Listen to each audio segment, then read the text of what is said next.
Shalom Akim, Shalom Akwathiam.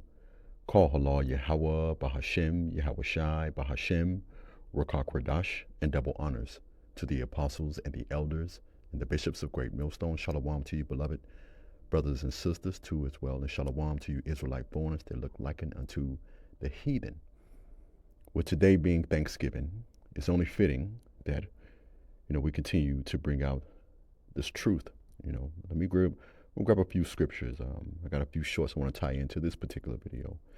And I hope through the spirit and the power of Yahweh, Bahashem, Yahweh Shai, that this lesson is edifying and to the point. This is the book of Wisdom of Solomon, chapter 14, and I'll start at verse 16, and it reads, because Thanksgiving is an ungodly custom, all right?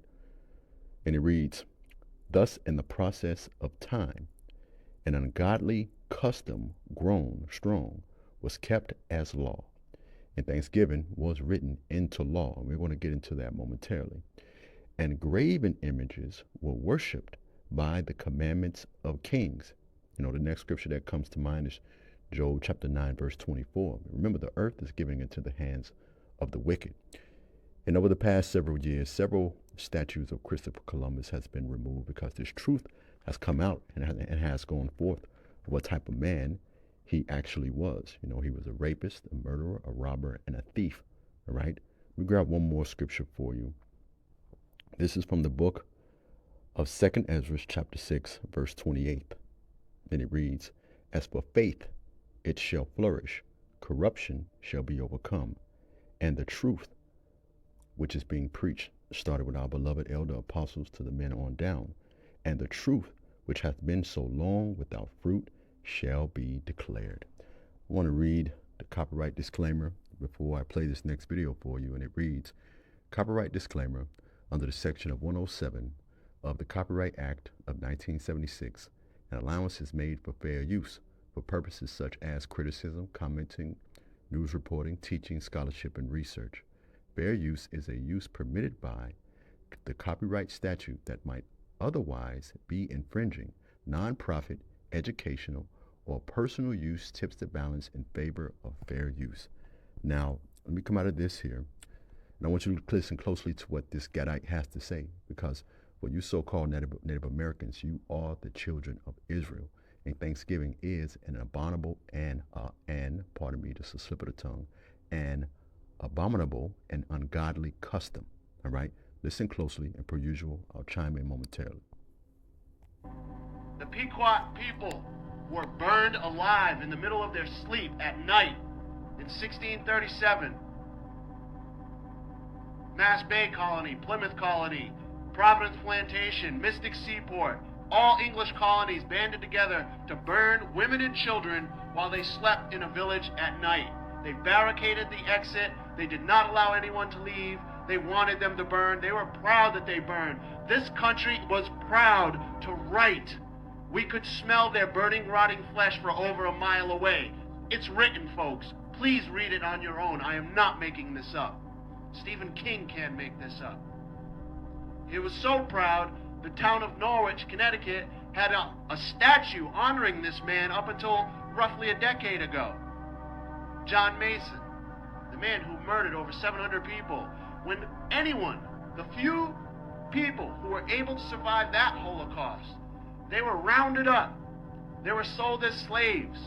Before they were sold, they were marched all the way from Connecticut to Mass Bay Colony, present-day Boston. They were placed on trial. They were declared to be sold as slaves. But before they sent them on that slave ship, they had to humiliate them some more. And they read a declaration that those people shall not ever, once again, even utter the word Pequot. They will no longer be able to call themselves a Pequot. I am proud to say, I'm a Mashantucket Pequot. This is the history, folks.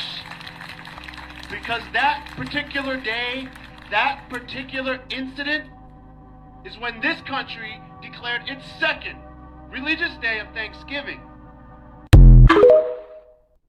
Let's come from here. Now, just as a bit of history, and just so you're aware, the brother mentioned something regarding the Jason Mason statue, all right? Yes, the statue was taken down, but it was taken down to be relocated. And how do we know? It tells us this in the AI overview. The Jason Mason statue was relocated in 1996 from Mystic to Windsor, Connecticut, to a new home on Palsado Green, a location chosen to honor Mason as a town founder according to Preservation Connecticut, India, and colonial.org and Wikipedia. But here's the point that I wanted to bring out here. The move was prompted by controversy over the statue's original plaque, which commemorated Mason as an Indian fighter for his role in the Peacock Massacre in 2020. The Windsor Town Council voted to ask the state to further relocate the statue to the Windsor Historical Society for a more comprehensive interpretation, although the state is still exploring options, which is a bunch of BS, because these Edomites, they know the history that's attached to what went on there. That's why the scriptures tells us in Jeremiah chapter 10, verse 2, learn not the way of the heathens, all right?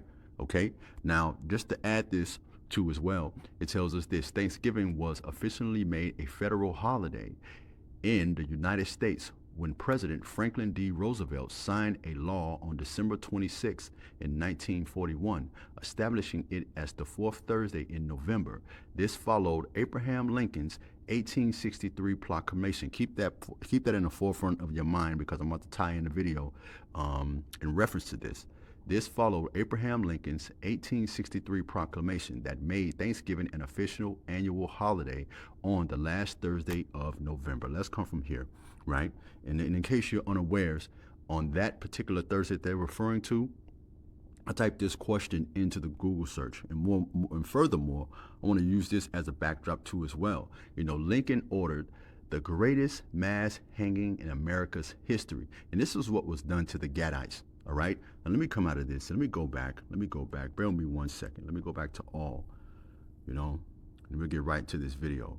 And it tells us, yes, Abraham Lincoln ordered the execution by hanging of 38 Dakota men, aka Gadites, on December 26th. And this is the day after so-called Christmas, by the way. All right, I can't say this enough. These heathen, they don't love the children of Israel. Okay. As we saw in that video that was prompted, Psalms the 83rd chapter, man, all nations have taken crafty counsel against us, okay? But you so-called blacks, Native Americans, and Hispanics, man, right? These other nations despise the nation of Israel, all right? But let me come out of this here. And I'm going to play this short one. Bear with me, Baba Kusha. Listen closely, and per usual, I'll chime in momentarily. They left the Dakota to starve, then celebrated while 38 men swung from the gallows. Most people don't know what real starvation feels like. It's not just hunger. It's pain so sharp, so constant, it drives you mad. Children cried themselves to sleep from the agony. Elders collapsed, their bodies giving out. And the worst part?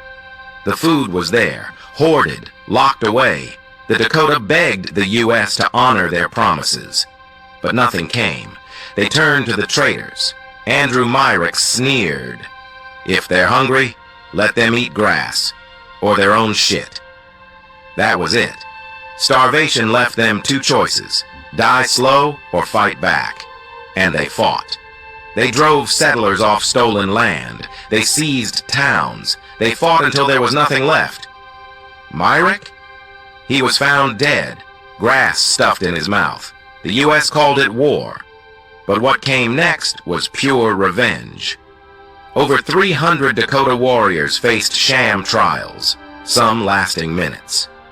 Lincoln personally reviewed the cases. 38 were sentenced to die. On December 26, 1862, 38 Dakota men were marched to a massive scaffold. Thousands gathered, laughing, cheering. The Dakota sang their death songs, refusing to bow. The trapdoor fell. The ropes snapped. 38 Dakota men died in the freezing air. It was the largest mass execution in U.S. history, signed off by Lincoln himself. They thought it would erase the Dakota. Instead, it left a scar this country will never hide. You see, and this devil has come to kill, steal, and destroy, and that's what he's doing. That's a fact that I wanted to bring out here in this particular overview here. Bear with me 1 second. I'm going to find it, Baba Kusha. Bear with me 1 second. Salakia for that brief interruption. But I was looking for my starting point because these few paragraphs, they have specific points that I wanted to bring out and also add a few scriptures to as well. And that tells us this: Minnesota politicians and white settlers demanded the execution of all condemned men.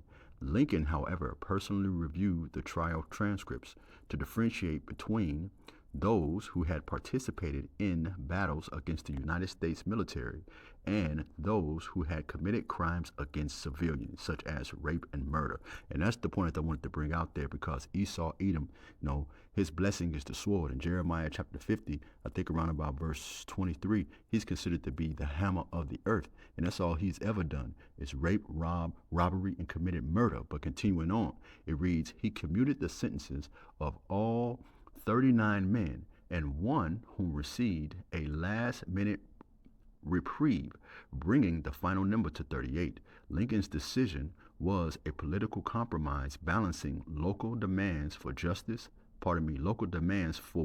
severe punishment with his own sense of justice, although the trials themselves were later criticized for lack of due process, including absent defense attorneys and language barriers. You see, they expedited the trials so these men, the Gadites could be put to death. All right, but continuing on, in the last paragraph here, the 38 men were hanged simultaneously on a single specially built scaffolding in front of an estimated crowd of 4,000 spectators. The other condemned prisoners were held in internment camps under brutal conditions, where many died. The remaining Dakota people, including women and children, were subsequently exiled from Minnesota. And you see, what we're reading about is the Thanksgiving that many of you are still celebrating to this day. And I want to add this point too as well. Not that they hanged, these men, the tribe of Gad, these Gadites, they used their bodies for science experiments afterwards. And how do we know for sure? I put this question in the Google search. It reads, yes, it is a documented historical fact that after the mass execution of 38 Dakota men in Montauk, Minnesota, in 1862, most of their bodies were dug up from the shallow mass graves and taken by physicians for use as medical cadavers for anatomical study. You see that? All right. A curse that comes to mind is it roughly paraphrases. It tells us, in the land of your captivity, you shall have no rest. Not even in death do we have rest. This is the book of Deuteronomy, chapter 21, verse 22 through 23. All right, and it reads, and if a man have committed a sin worthy of death, and he be put to death, and thou hang him on a tree, his body shall not remain all night upon the tree, but thou shalt in any wise bury him that day. Here's the point. For he that is hanged is cursed of the Most High. You see, what we're reading through here is the curses being played out on the tribe of Gad. All right? But nevertheless, let's continue on. That thy land be not defiled, which the Lord thy God giveth thee for an inheritance. And one might say this is talking about when we are going to inherit the land. But the scriptures also outline that these curses would pursue and overtake us no matter where we go. All right. And how do we know? Deuteronomy chapter 28, verse 45 through 48. And it reads, moreover, all these curses shall come upon thee, and shall pursue thee, and overtake thee, until thou be destroyed, because thou hearkenest not unto the voice of the Lord thy God, to keep his commandments and his statutes, which he commandeth thee. And they shall be upon thee for a sign, and for what? A wonder, and upon thy seed forever. You see, these are all key indicators that the tribe of Gad, which has been proven time and time again, are the children of Israel as well. All right. But continuing on with verse 47, because thou servest not the Lord thy God with joyfulness and with gladness of heart for the abundance of all things. Therefore, thou shalt serve thine enemies, which the Lord shall send against thee. And that's what we're reading through in the history here of the origins of Thanksgivings. All right. Okay. I'm going to read verse 48 again. Therefore shalt thou serve thine enemies, which the Lord shall send against thee. In hunger and in thirst, they starved Gad out, did they not? And in nakedness, and in the want of all things. And he shall put a yoke of iron upon thy neck until he has destroyed thee. And just so you're aware of this too as well, The Native Americans were sold into slavery. Yes, European colonists enslaved and sold Native Americans, a practice that occurred from the 15th century to the 19th centuries. This often involved capturing people in wars or raids, trading captives between tribes for European goods like weapons, and forcing individuals into labor for plantations and other colonial enterprises. Native Americans enslavement was a significant part of the colonial economy in regions like the Carolina colonies and parts of South America and Mexico, though its scales and success varied by region. You see, that's why those of us who are of the hope of the elect, we look forward to the prophecy that's outlined in Genesis, the 49th chapter and the 19th verse coming into fruition, because you have to consider there's 12,000, all right, elect men from the tribe of Gad that's going to be the elect, all right? And the Lord is going to lift them up in the last days. That's why we have Genesis, the 49th chapter, because our people are conquered people. But nevertheless, this is Genesis, the 49th chapter, and the 19th verse. Gad, a troop shall overcome him. And Gad has been overcome. We just read through that history. But he shall overcome at the last. And I hope through the Spirit and the power of Yahweh, Bahashem, Yahweh Shai, this lesson has been edifying and to the point.